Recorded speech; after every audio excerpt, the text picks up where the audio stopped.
Praxis 2 Review, Nature and Impact of Science and Engineering. These topics are aligned with the Praxis standards. We have nature of scientific knowledge, experimental design, data collection and analysis, laboratory procedures, just some sample ones, the interdependence of science, engineering, and technology and the environment, the application of the engineering design process to the physics classroom, real-world environmental and societal problems, and then a selection of practice questions at the end. Nature of scientific knowledge. There are many different investigation methods, but here is a representative one. Make an observation that is objective and may be duplicated by other scientists. Gather and evaluate available information about the observation. Make an educated guess or hypothesis to explain the cause of the observation. And in bold here, it must be testable. Conduct an experiment to test the hypothesis. Analyze the data and report if the hypothesis was or was not supported.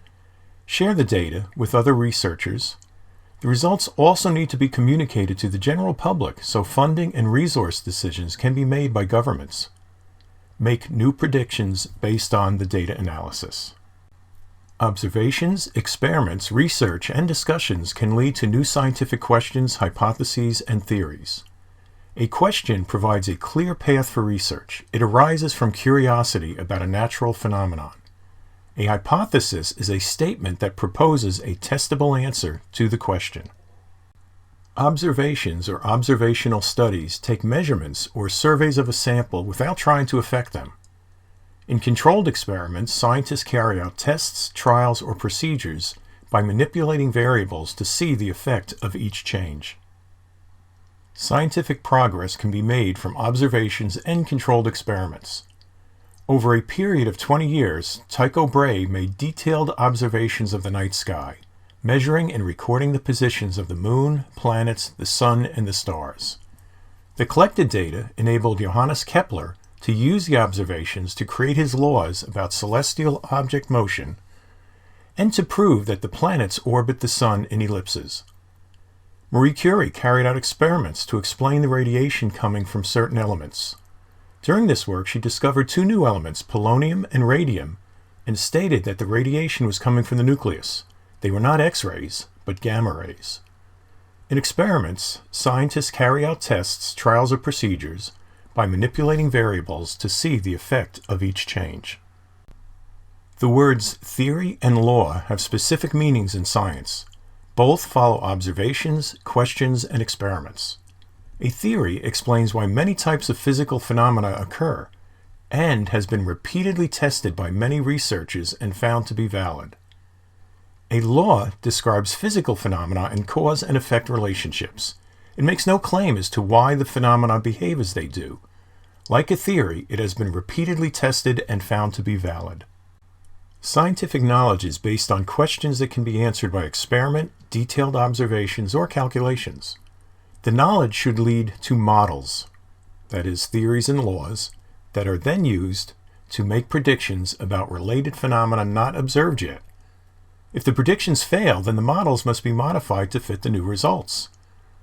The best models unify different, previously separate observations, like how the electromagnetic theory combined electricity and magnetism principles. Scientific knowledge is always subject to change as more complete experiments or observations are made. As Einstein's special theory of relativity for objects moving near the speed of light extended Newton's three laws for motion. Having models for one type of phenomena are also used to create new hypotheses and questions without having to start all over. For example, Michael Faraday and James Clerk Maxwell created the field theory model to explain electromagnetism in the 19th century. In the 20th century, physicists built on the field theory model to help create quantum physics.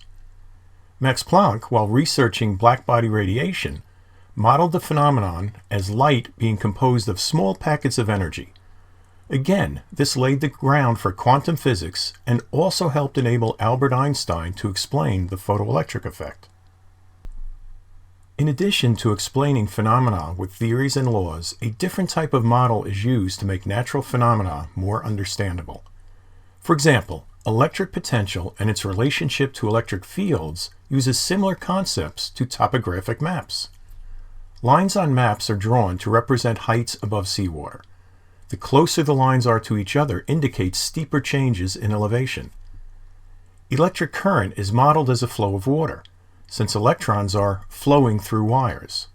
A limitation of this model is that water flow does not need an unbroken or complete path to flow, where electrons need both. For both the above examples, people are more familiar with maps and water than electric potential and current.